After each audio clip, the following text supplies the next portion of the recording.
Over time, Gondwana started breaking up. One by one, you spoke about that. And about 40 to 50 million years ago, Couldn't think of the name. Australia was left on its own. No, he didn't. I'm like, This what? meant that all the animals that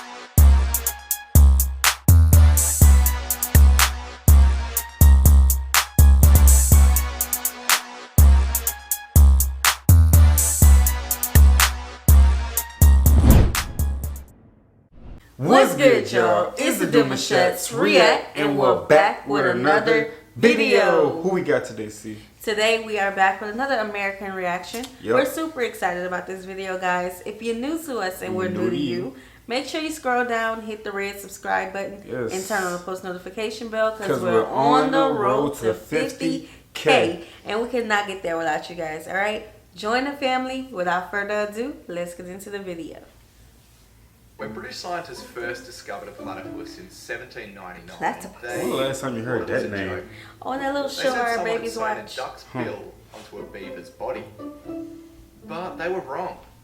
It's just a flat-out weird-looking animal. But it's not the only one. That it there? So how did Australia become the land of wacky animals? Let's take a look at our mammals. Worldwide, there are 3 types of mammals. There's placentals, which are like us. There's monotremes, which lay eggs. And then there's marsupials. Funny how we're on the list. A couple of little batches. That's funny.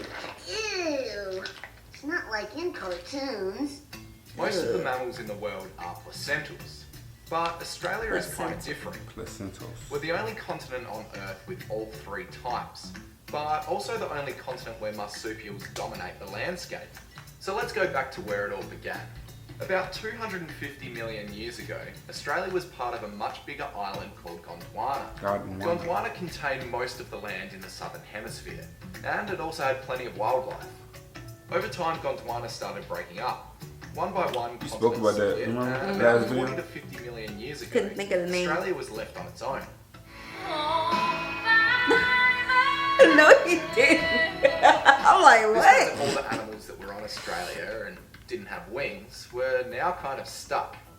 And this is where things get interesting. See, while in the Gondwana days there were marsupials all over the place, pretty soon they started to disappear. And the placentals started to take their place. Except in Australia. That led scientists to think that maybe the marsupials were the only animals that got stuck here, and that's why they did so well. But one discovery kind of shook things up a little bit. Back in 1987, scientists discovered the fossil of a placental mammal in Queensland called Tingamara portororum.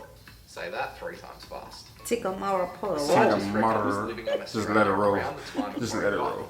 But it's pretty hard to pinpoint a date. And it might have just been one little placental living in a marsupial world. But anyway, over time the marsupials started to evolve into all different shapes and sizes. And because they were so far away from anything else in the world, they morphed into something pretty unique. No, what? That is big. Around 100,000 Oh my God. years ago, animals were big. And I mean real big. We had giant kangaroos known as Procoptodon that grew bigger than 2 meters. What is An that? enormous wombat called Diprotodon That's a that bear. weighed about 2,000 kilos. And Megalania. Oh, which was no. That's an still enormous alive. 5 meter Oh, lizard. no. It's still alive Imagine today. that waiting for you in the garage. Not as big as they say it is, but this thing is, I feel But like, about 50,000 years Komodo ago, all of dragon? these animals started to die out. Now there's still a debate as to why this happened, whether it was hunting or global warming, or more likely a combination of both, but that's a different story. okay. Over the years, Australia's climate became progressively drier and more arid. Plus, we didn't really have any volcanoes or earthquakes to bring in fertile soil, and so Australia became a pretty tough place to live. One theory is that only animals that didn't use much energy and didn't need heaps of food were able to survive. And so marsupials were able to make some pretty nifty adaptations, like hopping on 2 legs and shrinking in size to save energy, or changing their teeth to suit the food here. They did have one advantage, and that was a lack of big predators hunting them down.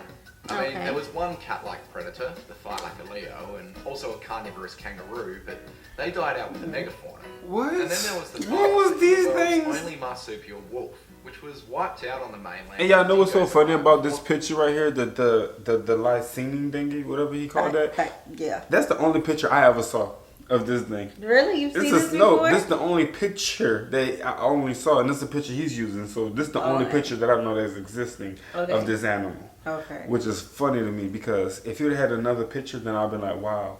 But I've seen this picture before. Yeah, so, They got a wild mouth. It kind of looks like a dog. With zebra stripes.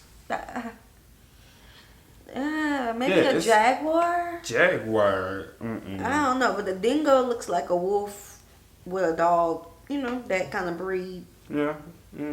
Interesting stuff 1,000 there. years ago. Oh yeah, and there's these guys too. But compared to the rest of the world, it's far from a carnivore carnivore. So basically Australia's been doing its own thing for a very long time, completely unsupervised. And that's made us a living laboratory of evolution's coolest and quirkiest concoctions. Way to go, evolution. Hey guys, thanks for watching. If you liked it, make sure you chuck us a thumbs. Yes, make sure you guys go check it out. Give them a thumbs up, subscribe, show love to the channel. Awesome, bro. I think it was pretty interesting, but I don't see anything that was weird besides the stuff that no longer exists. Yeah. Maybe the platypus. That is pretty weird. I don't know. I mean, of course, I've heard it on the kids' show. I can't think of that song. I mean, that show that the platypus is on that the kids be watching. But I didn't really know that was like a, real. They give me beaver vibes. Yeah, beaver with the duck bill and. Yeah. If I saw that in person, I would probably run. And then the other one is the Komodo dragon that I was mentioning earlier. These things I feel like are still alive today. They're really huge. Yeah, like the iguanas. Are they / iguanas that be running? Can you imagine?